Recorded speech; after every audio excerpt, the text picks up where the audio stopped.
오늘 전할 말씀의 제목은 기독교 신앙은 행위의 완전에 목적을 두지 않습니다. 입니다.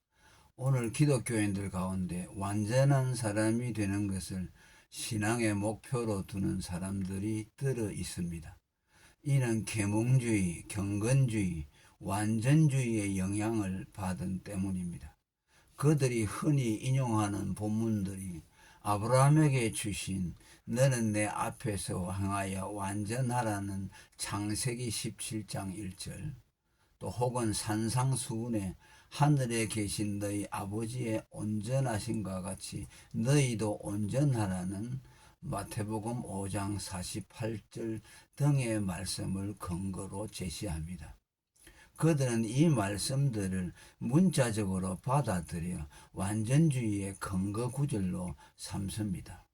오늘 우리가 완전주의 신앙의 우려를 표하는 것은 그것이 교리적 오류라는 점 외에도 완전에 도달하지 못할 때의 좌절이 사람들로 하여금 신앙 자체를 포기하도록 만들 수 있기 때문입니다.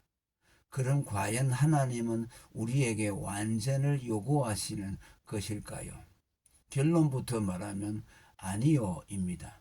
성경은 완전주의를 가르치지 않으며 그들이 예시한 성경 구절들 역시 완전주의를 지지해 주지 않습니다. 이는 두 가지 이유에서입니다.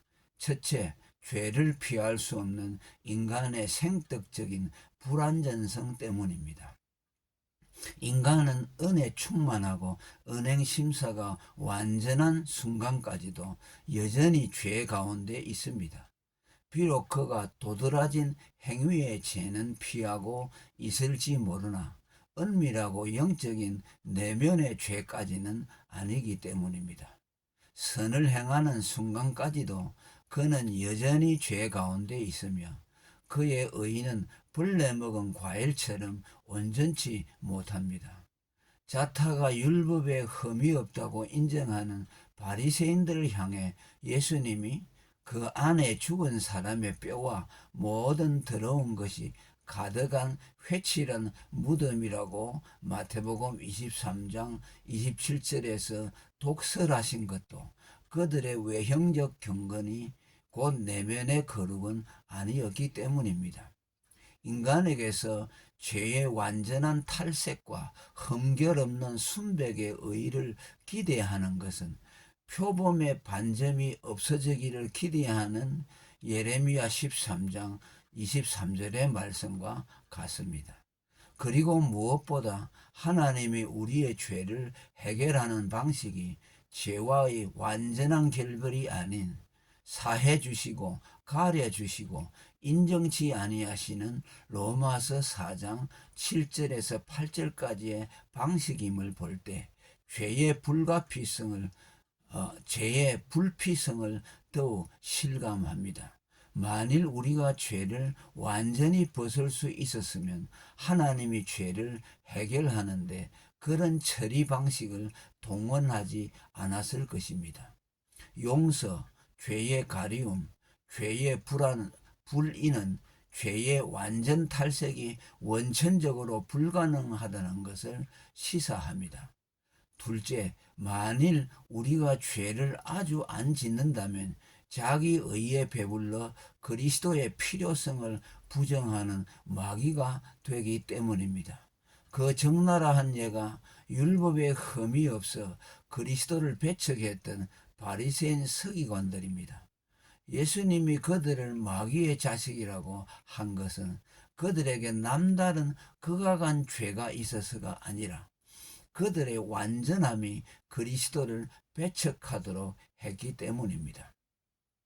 그들의 율법적 완전이 하나님의 거룩과 완전을 드러낸 것이 아니라 하나님의 이위 그리스도를 부정하는 마귀 짓거리를 낳았습니다. 이것이 죄인의 불행입니다. 죄인은 죄 있는 죄로 망하지만 죄 없는 죄로도 망합니다. 바리새인 서기관들은 후자에 해당됐습니다. 이런 점에서 인간은 완전하여 그리스도를 의지하지 않게 되는 것보다 차라리 허물지고 약하여 그리스도를 의지하는 것이 더 안전합니다. 사도 바울이 내가 약할 그때의 강함이라고 했을 때의 그 약함은 단지 그의 육체의 질병만이 아닌 죄인됨의 유약함도 포함되었으며 그 유약함이 그리스도를 신뢰케 했고 그 신뢰가 그를 완전하게 안전하게 했습니다. 지나치게 의인이 되지 말며 지나치게 지혜자도 되지 말라. 어찌하여 스스로 패망케 하겠느냐는 전도서 7장 16절의 지혜자의 말은 죄인의 분수를 망각하지 말라는 말입니다. 곧 스스로 의롭게 되어 그리스도의 죽음을 헛되게 만들고 저주에 빠지지 말라는 경고입니다. 역설적으로 들릴지 모르나 사실 완전은 무죄했던 시절의 아담 같은 사람에게만 요구됩니다. 완전해질 필요가 없는 무죄한 자만이 완전할 수 있기 때문입니다. 완전의 정확한 의미는 무엄한 자가 그의 무결함을 유지하는 것이지 흠결에서 무험함으로의 변탈이 아닙니다.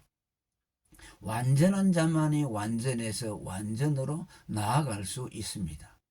불완전한 죄인이 그리스도의 구속의 완전이 아닌 행위의 완전을 이루는 것은 오히려 자신의 의로 배불림을 받아 그리스도를 배척하는 마귀로 전락하게 합니다. 그러나 인간이 완전할 수 없다고 해서 패배주의에 사로잡혀 어차피 완전케 될 수 없을진데 대충 죄를 용납하며 살자라고 할 수 없습니다. 성경은 우리가 완전할 수 없는 죄인임에도 불구하고 완전할 것을 요구하기 때문입니다. 물론 이 완전의 요구는 모두의 성취 가능한 완전의 요구를 전제했던 것과는 달리 성취 불가능을 전제한 것입니다. 그러면 성경이 성취 불가한 완전을 명령하는 것은 무슨 까닭입니까? 두 가지 이유에서입니다. 먼저 인간의 불완전이 완전의 요구를 면제시켜주지 않기 때문입니다. 완전의 요구는 그것의 성취 여부와 상관없이 하나님의 거룩하시고 공의로우신 속성의 발로입니다.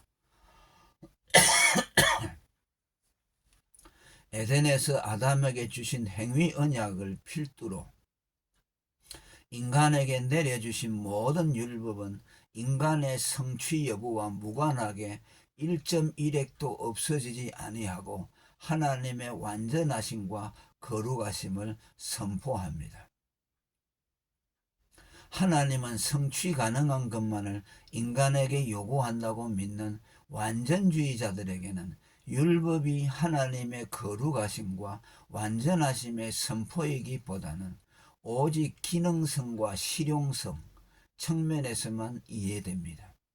이러한 율법 이해는 너는 내 앞에서 행하여 완전하라는 요구가 성취 가능하다는 전제를 생성하고 그 전제가 완전주의의 기반이 됩니다.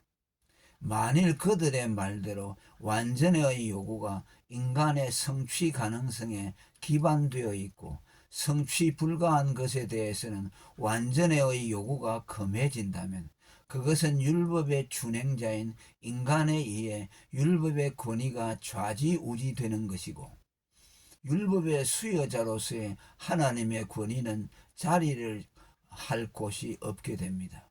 율법은 인간의 성취 가능성에 의해 존립되는 것이 아니라 율법의 수여자 하나님의 권위에 의해 존립됩니다.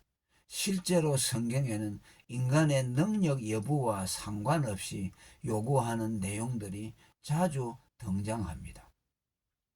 죄를 이길 수 없는 인간의 무능을 말하면서 동시에 의를 행하고 죄를 짓지 말라고 고린도전서 15장 34절에 말씀합니다. 피 흘리기까지 죄와 싸우라고 히브리서 12장 4절에서 말씀합니다. 완전주의나 율법주의는 둘 중 하나를 취사 선택함으로 생겨난 부작용들입니다. 완전의 요구에만 부응함으로 완전주의로, 인간의 전적 무능에만 부응하려다가 무율법주의로 흘렀습니다. 다음으로 완전을 요구하는 율법이 없으면 죄를 깨달지 못하기 때문입니다. 죄인은 율법의 완전을 통해 자기의 죄를 보고 하나님의 자비인 그리스도의 구속을 의지하게 됩니다. 이는 소위 율법의 몽학선생 역할 혹은 율법의 제2 용도에 해당되며 죄로 심히 죄되게 하여 죄인이 그리스도께로 인도받게 합니다. 완전을 요구하는 율법 앞에서는 어느 누구도 의의 결핍을 자각하지 않을 수 없습니다. 설사 대단한 성자, 의인이라도 예외가 없습니다. 문둥병자의 고름을 입으로 빤 성자 다미엘이나 아들 둘을 죽인 원수를 양자로 삼은 손양원 목사님 같은 성자도 율법의 완전 앞에선 의의 결핍을 느껴 그리스도께로 피난하지 않을 수 없습니다. 율법의 완전은 엄부와 아이 베지 못하는 태와 물로 채울 수 없는 땅과 족하다 하지 아니하는 불처럼 만족을 모르기에 어떤 의인에게도 이만하면 됐다라고 낙점해 줄 수 없습니다. 창기세리나 흠없는 바리새인이나 율법 앞에서는 호리의 차이도 없으며 삼청천을 넘나드는 신령한 성자의 경건도 이 말씀 앞에서는 무색해집니다. 죄인에 대한 완전의 요구는 완전주의자들처럼 문자적인 완전을 이루기 위한 것이 아닌 역설적으로 율법의 완전 앞에서 자신의 흠결을 잃고 그리스도를 의존하도록 하기 위함입니다. 할렐루야.